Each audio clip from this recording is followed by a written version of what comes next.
제가 이 책 어제 읽었거든요. 다 읽으셨어요? 감사합니다. 사서 봤습니다. 감사합니다.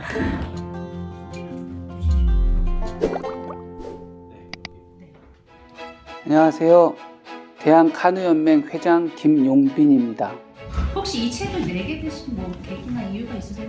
작년에 사실 저도 꿈이라고 생각했던 일들을 하나하나 해 나갔는데 기적 같은 일이 이루어졌습니다. 근데 그리고 나면 금방 잊혀지겠거니 싶더라고요. 잘 아시다시피 우리 요즘 그 현대사회라는 게 이슈가 이슈를 잡아먹는 시대라 되게 중요하고 숭고한 일들이 남아있기가 되게 힘들더라고요. 그렇기 때문에 이렇게 책으로라도 남아있으면 가장 오래 확실하게 남아있을 거라고 생각하고 책을 기획하고 쓸 생각을 했습니다. 카누협 회장을 수락하신 이유부터 여쭤볼게요. 처음에는 카누연맹보다 더 인기 종목이고 더 큰 여러 종목 단체장을 추천받기도 했습니다. 근데 20년 넘게 사업한 사람으로서 어떤 단체장을 맡는 거는 당연히 있을 수 있는 일이지만 아직도 제가 나이가 젊기 때문에 뭔가 호령하고 뒷짐지고 있는 회장을 원하지도 않았습니다.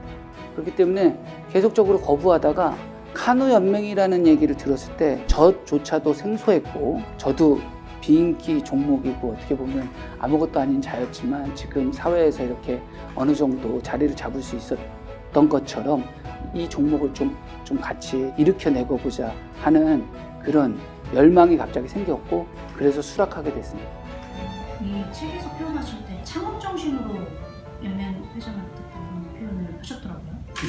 그 말씀하신 창업정신은 어떤 걸 말씀하시나요? 왜냐하면은 제가 창업을 1997년도에 그 2천만 원 갖고 친구 2명이랑 창업했습니다. 12평의 공간에서. 그때 아무것도 없었죠. 그러자마자 또 IMF를 맞았고 또 여러 가지 고난을 많이 겪고 여기까지 이렇게 왔습니다. 근데 지금 카누연맹을 비롯해서 우리나라 그 비인기 종목 단체들은 사실상 아주 열악합니다. 마이너스의 상황에서 제가 들어갔고 그랬기 때문에 이 마이너스 상황을 다시 플러스 상황으로 일으켜내고 또 발전시켜 나가려고 그러면 제가 창업했을 때나 아니면 벤처기업들이 지금 창업할 때나 똑같다고 생각하고 그랬기 때문에 그런 표현을 쓰게 됐어요. 그러니까 남북 단일팀은 어떻게 보면 그 회장님이 던지신 승부수 같은 건가요? 우리나라의 혼란스러운 상황에서 평창올림픽이 개최되었습니다. 그런데 갑자기 그 김정은 국무위원장이 그 설날 때 한마디 한 것 때문에 갑자기 화해 무드가 일으켜지고 그러다가 동생인 김희정과 김영남 그 수반이 한국을 방문하게 되고 또 미국에 있는 부통령부터 시작해서 아베 총리까지도 다 왔는데도 불구하고 여기서 서로가 대화는 하지 않았지만 이게 그 해빙이라고 그러죠. 그 얼음이 깨지기 시작하는 과정을 옆에서 지켜봤고 그런 과정들을 옆에서 보면서 아 여기서 끝나지 않겠구나. 단발성이 아니겠고 연속성이 있어야 될 거고 연속성이 있으려면 분명히 아시안게임에서는 무슨 일이 일어날 수 있을 거다. 평창에서 저의 생각을 가다듬고 IOC 위원 겸 페루네나 우리 국제 카누연맹 회장과 미팅을 가지면서 여러 가지 일들을 논의하고 다듬어가기 시작했습니다.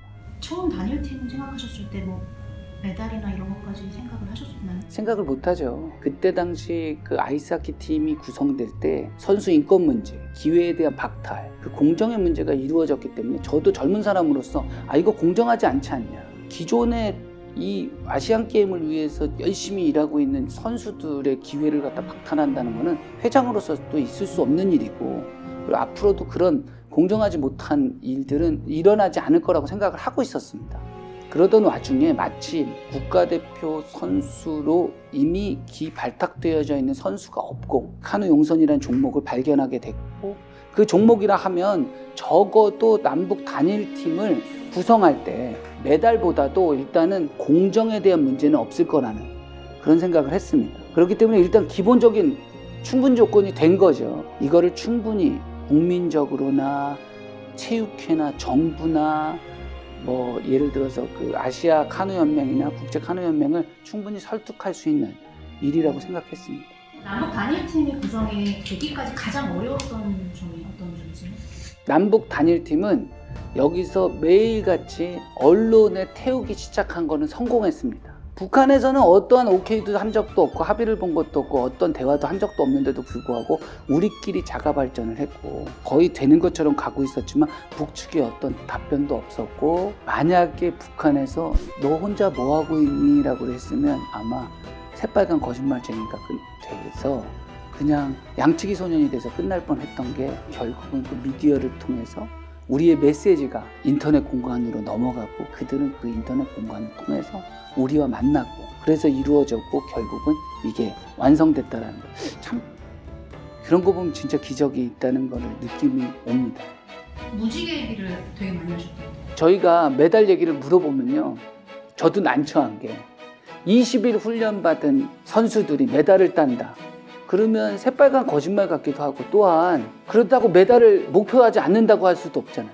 그 몇 년 동안 고생했던 친구들이 옆에서 볼 때 되게 그 친구들한테 미안한 감정도 있을 수 있지 않습니까? 그렇기 때문에 참 개면적었는데 무지개 사진을 보면서 아, 무지개가 있으니까 우리한테 기적이 오지 않을까요? 인터뷰하는 그런 아이템이 됐는데 그 아이템이 진짜 기적으로서 이제 현실로 된 거죠. 금메달을 따고 이제 시상하고 그때 이제 회장님에 대한 위상도 좀 달라졌을 것 같은데. 아, 그럼요. 그 현장에서는 메달을 가진 자와 안 가진 자, 그리고 또 메달, 금메달과 은메달과 동메달의 차이는 진짜 하늘과 같습니다. 단일팀이라는 새로운 국가를 창조해서 그것도 메이저 대회에서 첫 번째 메달을 딴다는 거는 그거는 상상할 수 없는 일이고, 그거에 대한 그 축하는 제가 진짜 다 받았죠.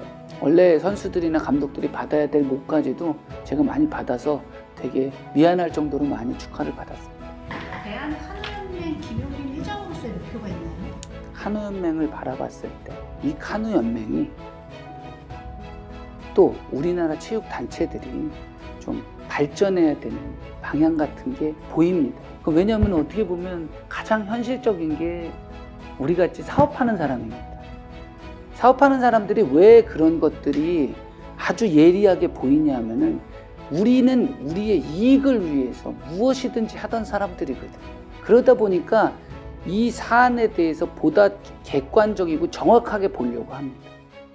근데 이렇게 공공성이 있는 단체다 보니까 객관적이고 보다 정확하게 보려는 게 아니라 자기가 보고 싶은 대로 보는 경우가 많습니다. 그렇기 때문에 이게 보다 정확하게 객관적으로 봐서도 발전할 수 있는 모습으로 가게 만드는 목표를 정확히 설정해서 그 목표를 이루어 나가는 게 되게 중요한 것 같습니다. 저는 떠나가지만 계속 여기 남아있을 여러분들, 카누인들이 저를 잘 활용해서 이 조직을 제가 있는 동안에는 남아 아주 잘 반석 위에 올리는 그런 작업을 잘 해주시길 바란다고 늘 말씀을 하고 있습니다.